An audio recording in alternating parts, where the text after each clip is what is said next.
sosiologi pendidikan itu? Sosiologi pendidikan adalah ilmu yang mempelajari hubungan antara pendidikan dan masyarakat. Dalam pembahasan ini, kita akan menjelajahi sejarah dan perkembangan sosiologi pendidikan serta implikasinya di masa depan. Dalam materi ini, kita akan mempelajari mengenal sosiologi pendidikan, asal-usul dan perkembangan sosiologi pendidikan, munculnya sosiologi pendidikan sebagai sebuah bidang. Yang pertama, kita akan mengenali sosiologi pendidikan. Sosiologi pendidikan berasal dari kata sosiologi dan pendidikan. Sosiologi berasal dari bahasa Latin dan Yunani, yakni kata socius dan logos. Socius yang berarti kawan, berkawan ataupun bermasyarakat. Sedangkan logos berarti ilmu atau bisa juga berbicara tentang sesuatu.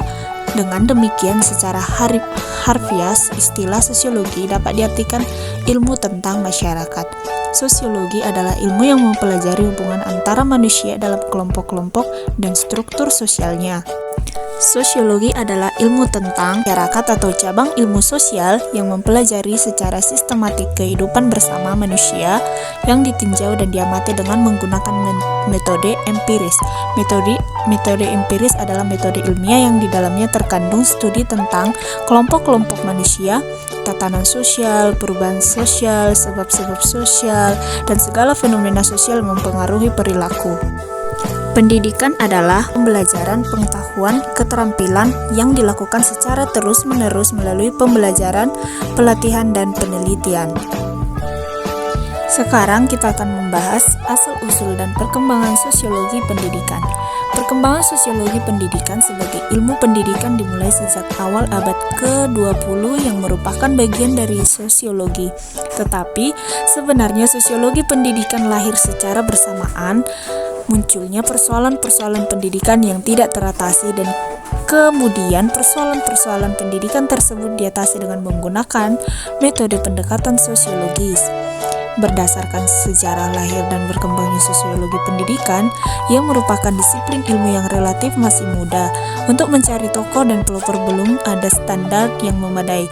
Oleh karena itu, yang dimaksud dengan pelopor dan tokoh sosiologi pendidikan di sini hanya didasarkan pada ahli sosiologi yang mempunyai perhatian dan komitmen yang tinggi terhadap pendidikan.